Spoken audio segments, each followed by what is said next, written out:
Yang Dongso yang bertato ini adalah orang terkejam di Korea. Karena tidak cocok langsung mencabut gigi seorang anak buah. Membuat bos anak buah itu takut. Langsung meminum birnya sampai habis. Sebagai bos gangster terbesar di Korea, Yang Dongso memiliki ratusan ruang permainan dewasa, memonopoli seluruh negara. Siapapun yang menyinggungnya akan menjadi karung tinju di bawah kepalan tangannya. Baru-baru ini lawannya Heo Sang-do juga ingin berbagi dengannya. Akhirnya dia dipermalukan. Setelah itu, Yang Dongsu mengendarai mobil untuk pulang ke rumah. Di tengah jalan, diikuti oleh mobil putih. Bisnis Yang Dongso banyak, sama sekali tidak peduli, menyuruh pemuda itu pergi. Tiba-tiba pemuda itu diam-diam. Ketika melihat Yang Dongso membalik, menusuknya dengan pisau. Dia itu bos gangster, meskipun terluka parah, tetapi juga tidak membiarkannya. Tidak lama kemudian, Yang Dongso mengambil pisau lawan, menusuk bahunya dengan kuat. Pemuda itu bukan lawannya Yang Dongsu, berencana melarikan diri dengan mobilnya. Dengan cepat sampai menabrak Yang Dongso. Pejalan kaki yang lewat menemukan Yang Dongso yang siuman, mengirimnya ke rumah sakit untuk diselamatkan. Kwon Oh Seong bawahannya melihat bos begini, mengira Heo Sang-do yang melakukannya. Jadi membawa ratusan bawahan, mengacaukan beberapa tempat Heo Sang-do. Ketika Yang Dongso sadar dan memberitahu Kwon Oh Seong, orang yang menyakitinya adalah orang gila, Heo Sang-do tidak mungkin melakukan ini. Lalu menulis plat nomor, agar bawahannya pergi mencari sebuah mobil putih. Di saat ini, polisi yang bernama Kang Kyung-ho datang, mengatakan bahwa orang yang menyerang Yang Dongso kemungkinan adalah orang yang mereka cek akhir-akhir ini, pembunuh berseri. Dan Kang Kyung-ho ini juga bukan polisi biasa. Dia membenci kejahatan, tidak bermoral untuk menyelesaikan kasus. Dijuluki anjing gila oleh orang. Tapi ketuanya tidak bertindak, sengaja menyembunyikan kejahatan orang, malah mentransfer Kang Kyung-ho menangani kasus biasa. Kang Kyung-ho hanya bisa menyelidiki secara diam-diam. Ketika mengetahui Yang Dongsu diserang, datang untuk meminta petunjuk. Tetapi bagi seorang bos gangster, tidak mungkin mempermalukan diri sendiri. Sehingga mengatakan dia terpeleset sendiri, agar Kang Kyung-ho pergi. Kemudian lawannya Heo Sang-do juga ke rumah sakit, mengatakan bahwa bukan dia yang melakukan ini, tetapi bawahan Yang Dongso, malah membunuh banyak bawahannya. Kemudian meminta tunjangan penyelesaian, dan 10 ruang permainan sebagai kompensasi. Yang Dongso tahu ini kesalahannya, setuju untuk membayar tunjangan penyelesaian. Tetapi tanpa ruang permainannya, Heo Sang-do juga tahu diri. Tunjangan penyelesaian saja tidak apa-apa, tetapi saat ingin pulang, malah mempermalukan Yang Dongso, mengatakan bahwa seorang bos gangster malah disakiti oleh pemuda kecil. Sangat memalukan. Kata-kata inilah yang membuat Yang Dongso dipermalukan. Seketika sadar dan berencana dan bersumpah akan balas dendam.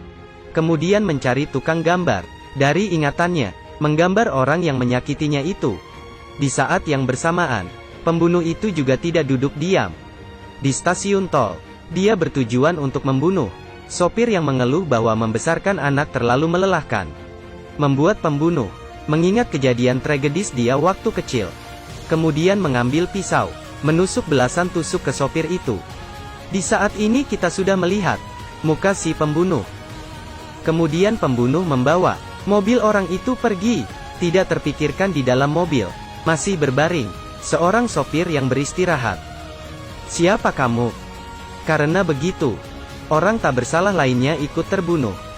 Tetapi saat berkelahi, pisau yang sering digunakannya terlempar keluar, terjatuh di jalan. Yang Dongso, walaupun banyak bawahan, tetapi mau mencari satu orang di kota besar sangatlah sulit. Akhirnya Yang Dongso bekerja sama dengan Kang Kyung-ho. Dia mengeluarkan uang dan tenaga. Kang Kyung-ho menggunakan sumber daya polisi. Siapa yang menemukan pembunuh itu, itulah yang berhak menangani. Dan Jongso langsung menyuruh Kwon Oh Seong mengambil pisau itu, dan membunuh Heo Sang-do. Membunuh lawannya itu, tidak perlu membayar tunjangan penyelesaian. Juga bisa menyalahkan ke pembunuh. Hal ini pun juga berhasil untuk kemajuan kasus. Di pisau ini, terdeteksi semua DNA yang terbunuh. Akhirnya bagian kepolisian berubah. Atasan melihat bahwa kepala polisi tidak kompeten, segera menyuruh pasukan dari Seoul untuk menyelidiki kasus ini. Dan Yang Dongso pergi mengikuti upacara pemakaman Heo Sang-do. Tetapi dia tidak tahu bahwa pembunuh juga di sana. Saat tidak ada yang melihat, pembunuh mencari bawahan Heo Sang-do, melihat ke arah Yang Dongso, kemudian mengeluarkan sebuah kertas yang tertulis, "Ada yang memakai pisauku membunuh Heo Sang-do." Bawahannya langsung tahu, Yang Dongso yang membunuh bosnya. Ketika Yang Dongso dan Kang Kyung-ho menyelidiki di mobil, bawahan Heo Sang-do membawa kawanannya, ingin membunuh Yang Dongso. Walaupun mereka hanya berdua, tetapi kekuatan mereka ada 200%. Tinjunya meninju semua bawahan Heo Sang-do sampai tumbang. Dengan cepatnya mereka berdua menghabisi semua orang. Dan dalam kekacauan, tanpa sengaja Kang Kyung-ho membunuh bawahan Heo Sang-do. Dia yang sebagai polisi tidak tahu harus bagaimana. Kemudian Yang Dongso menyuruh Kang Kyung-ho pergi, biar dia yang mengurusnya. Kang Kyung-ho mendapatkan sidik jari dari mobil dan mencari bantuan teman dokternya. Hasilnya keluar, yaitu informasi pembunuh. Dari alamatnya Kang Kyung-ho datang ke rumah sewaan pembunuh. Dia menemukan selembar foto, membandingkan dengan gambar yang diberikan oleh Yang Dongso. Orang yang sama persis. Dia langsung memberitahu Yang Dongso. Sekarang identitas si pembunuh akhirnya terkonfirmasi. Dari penyelidikan tahu bahwa pembunuh ini dilecehkan oleh ayah sejak kecil. Mungkin karena gangguan psikologisnya, membunuh tanpa alasan. Dengan melacak tempat pembunuh, yang bertelepon dengan ibunya, memastikan tempat yang sering dia kunjungi.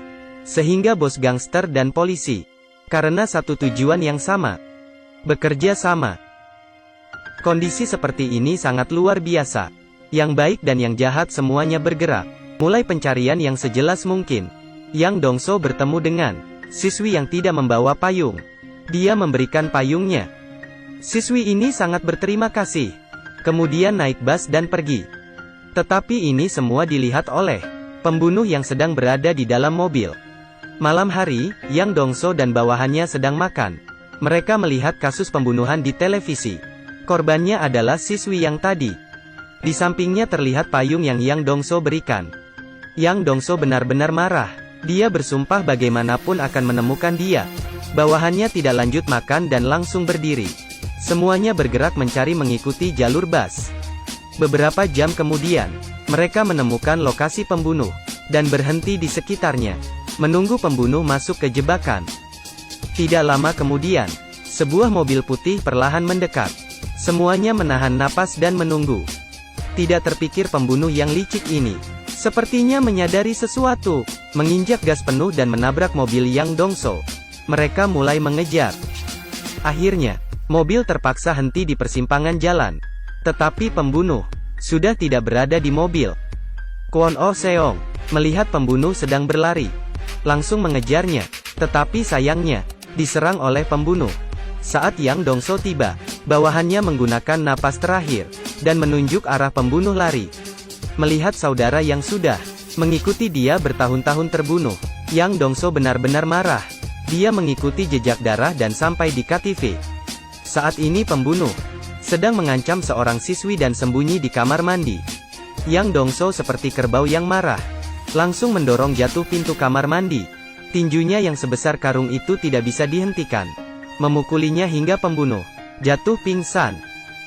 Kemudian Yang Dongso membawa pembunuh ke sebuah gudang kosong, dan lanjut memukulinya, sampai pembunuh teriak dan menangis kesakitan. Kemudian Yang Dongso mengeluarkan parang, berencana membunuh pembunuh langsung. Tetapi di saat itu, Kang Kyung-ho membawa mobil masuk, dan menabrak Yang Dongso, kemudian membawa pembunuh untuk terima sanksi hukum. Siapa yang tahu karena bukti tidak cukup, tidak dapat dihukum mati, atau mungkin dihukum, tetapi hanya beberapa tahun. Pembunuh sangat arogan di pengadilan. Keluarga korban yang sedang duduk sangat marah, tetapi tidak bisa berbuat apa-apa. Pada saat ini, muncul seorang saksi, yaitu Yang Dongso, sebagai satu-satunya orang yang selamat dalam pembunuhan berantai. Yang Dongso menjadi saksi mata dan menunjuk pembunuh. Kemudian melepaskan baju, memperlihatkan bekas luka yang ditusuk pembunuh.